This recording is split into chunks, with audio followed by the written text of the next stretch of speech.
Te cuento que si le quitas los bigotes a un gato, este no puede caminar bien y por lo tanto pierde el equilibrio y se cae.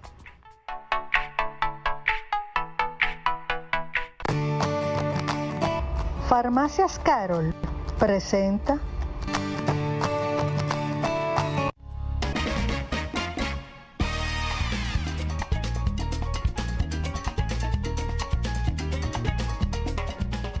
Bueno, y qué bueno cuando podemos compartir con una profesional que realmente ha llenado un espacio muy importante, sobre todo a nivel psicológico, después del COVID, que han pasado tantas cosas con este encierro, pues estamos frente a una verdadera profesional, la licenciada Celinés Madera, quien es psicóloga clínica, y hoy vamos a hablar de, quizás vamos a decir, de una condición heredada de ese COVID, como es la depresión y vamos a hablar un poquito de la ansiedad, a ver qué hay entre las dos ahí. Bienvenida, qué bueno tenerte por aquí.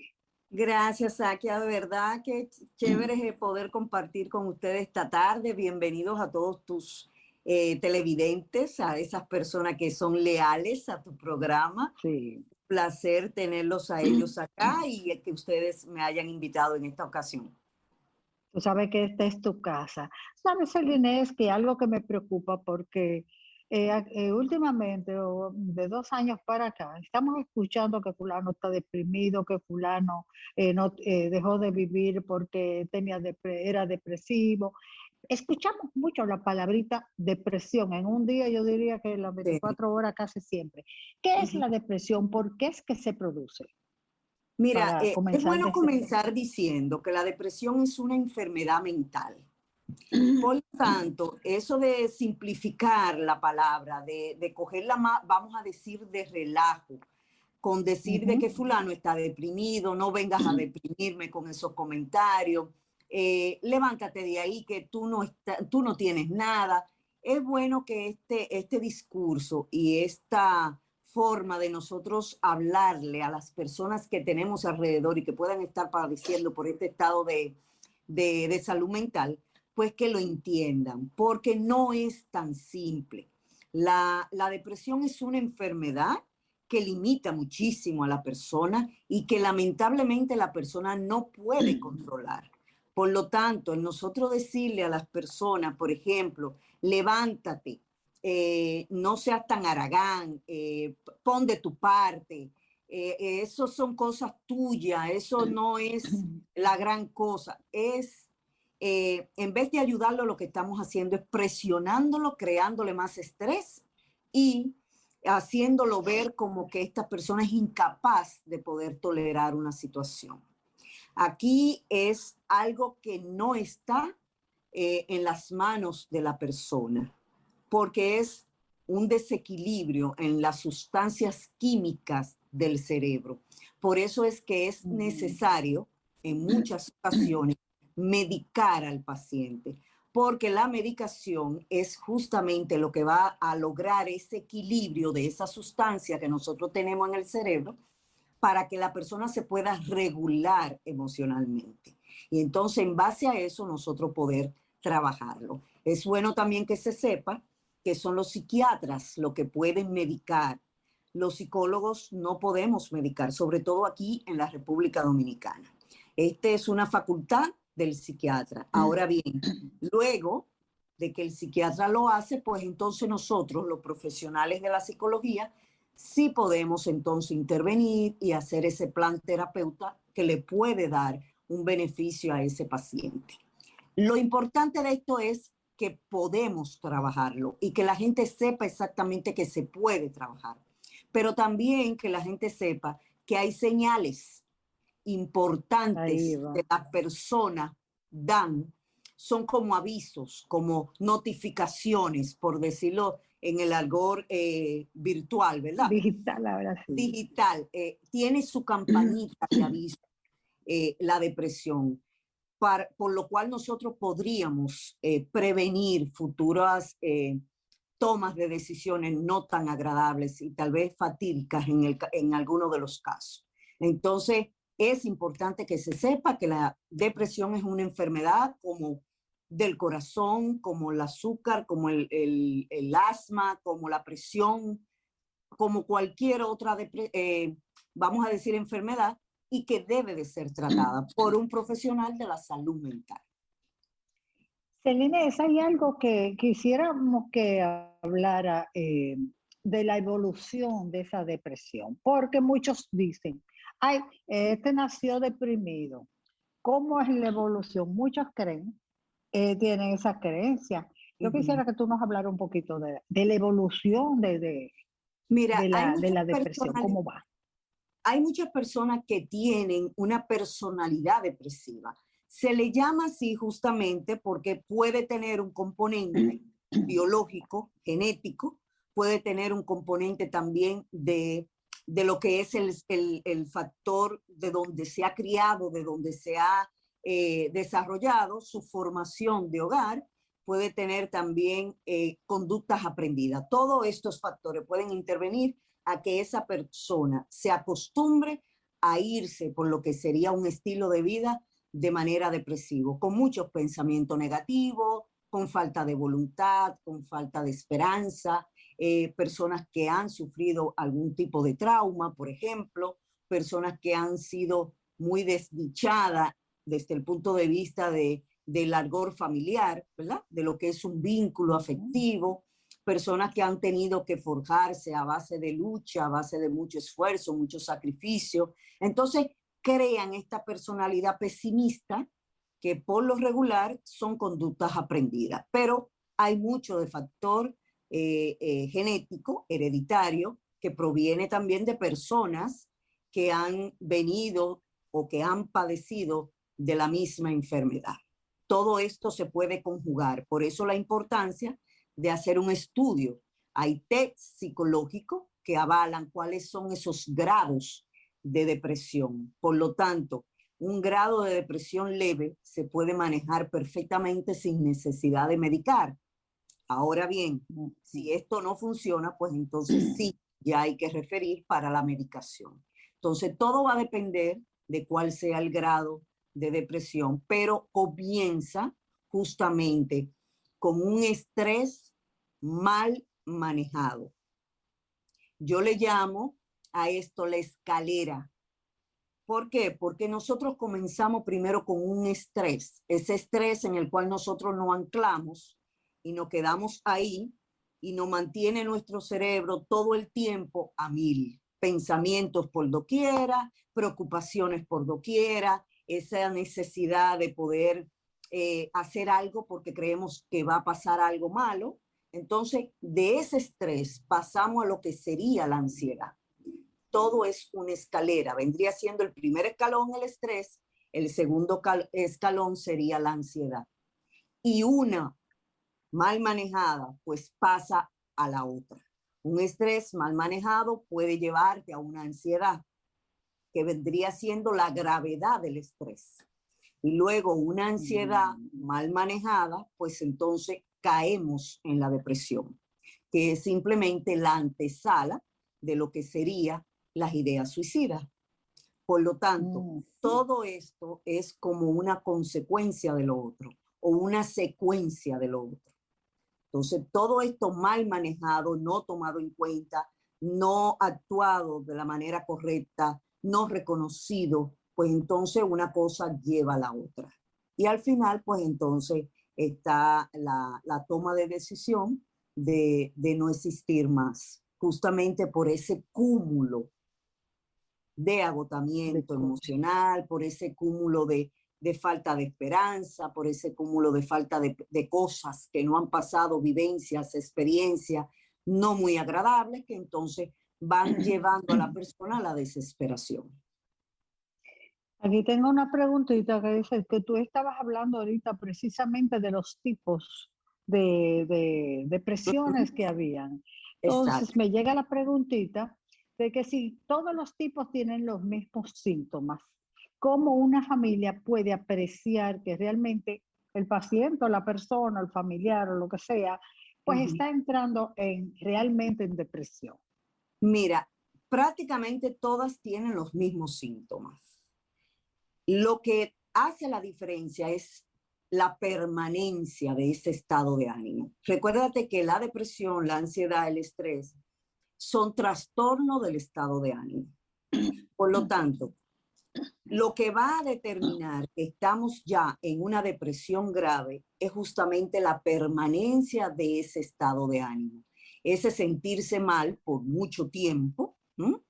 Por eso el DSM-5, que es vamos a decir que es la Biblia de los psiquiatras y nosotros los psicólogos, porque es donde están clasificadas todos los trastornos de salud mental, tiene criterios específicos para nosotros poder diagnosticar a una persona con depresión o con ansiedad o con trastorno bipolar o con cualquier tipo de trastorno. Pero en este caso estamos hablando del trastorno del ánimo.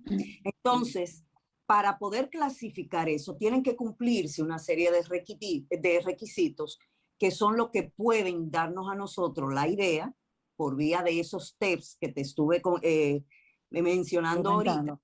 Exacto, pues entonces por vía de ellos podemos darnos cuenta qué tan significativo o clínicamente significativo son esos pensamientos, esos sentimientos, esas ideas, ese malestar que puede estar pasando esa persona. Entonces va a depender más del tiempo en el cual esa persona se esté sintiendo de esa manera que de los mismos síntomas.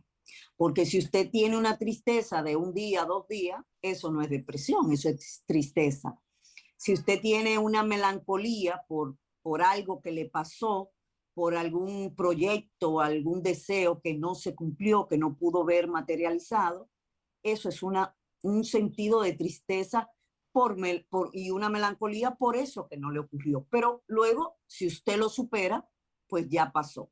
Ahora, si usted se ancla en ese pensar, en ese sentimiento, en ese malestar por alrededor de 4, 5, 6 meses, pues entonces sí, estamos hablando de que esto le está impidiendo a usted funcionar de la manera que usted lo hacía anteriormente, pues estamos hablando ya de un estado depresivo grave. Por eso la importancia de observar esos cambios de conductas y de comportamiento que hay en las personas. Por eso la importancia de observar cuál es ese discurso que nosotros tenemos, cómo nos expresamos, cómo hablamos.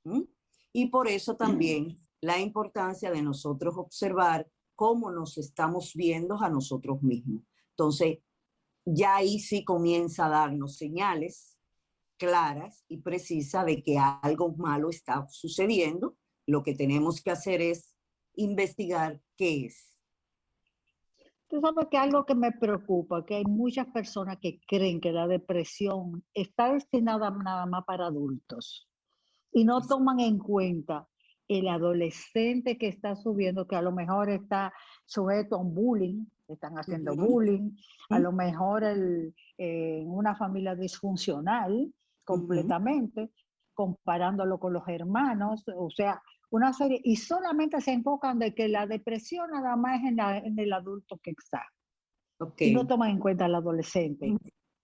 Háblanos de esta parte, porque eso es muy importante, porque va Mira, creciendo y me imagino. eso es una idea errónea totalmente, porque la depresión no discrimina. La depresión le puede dar a niños, a adolescentes, a jóvenes, adultos y adultos mayores. No importa la edad, no importa el sexo o el género, todos podemos pasar, porque recuerden que es una enfermedad, no es una condición de una edad específica, ni una condición de una población específica, sino todo lo contrario. Cualquiera de nosotros podemos padecer o estar pasando por un estado depresivo. Ahora bien, hay diferentes manifestaciones según la edad, porque hay diferentes maneras de nosotros afrontar las cosas que nos llegan del exterior, ¿verdad? Hay maneras, no es lo mismo cómo se comporta un joven, un adolescente, a cómo se comporta un niño. Tampoco es lo mismo cómo se puede comportar un adulto o un adulto mayor, porque todo va a depender de cuál sea la razón, la base, la raíz del problema. Entonces, todo eso va a depender. Ahora bien, es erróneo pensar que la depresión es solamente de un tipo de persona o de un tipo de edad. Eso le puede dar a cualquier personas. E incluso nosotros como profesionales de la salud mental también podemos padecer de este trastorno del estado del ánimo. Sí, porque no es exclusivo de nadie, como dijiste tú. Absolutamente de nadie, así es. Algo también que muchas personas hacen es medicarse. De una vez dicen, déjame tomarme un sedantico o Sí. un tranquilizante. Ujú. ¿Qué choque puede haber en una toma de estos medicamentos autorrecetados cuando se está padeciendo una depresión que a lo mejor uno le está haciendo, a lo mejor no, se le está haciendo más daño al Ujú. paciente, porque Ujú. no le corresponde eso, porque me imagino que según el tipo de depresión, pues también está la medicación. Hablando de este detallito. Mira, eso es un dato muy importante, una pregunta muy importante. ¿Por qué? Porque nosotros tenemos cultura de automedicarnos y de Ujú. decirle, no, tómate esto, que esto te va a sanar, esto le resultó a mi prima estuvo pasando por ahí mismo y esto fue lo que la mejoró. Y no sabemos el daño que nosotros nos estamos haciendo a nosotros mismos. Primero porque estos son medicamentos de alta gama. Por lo tanto, son medicamentos que no se pueden beber desaprensivamente. Son medicamentos que tienen que ser obligatoriamente recetados.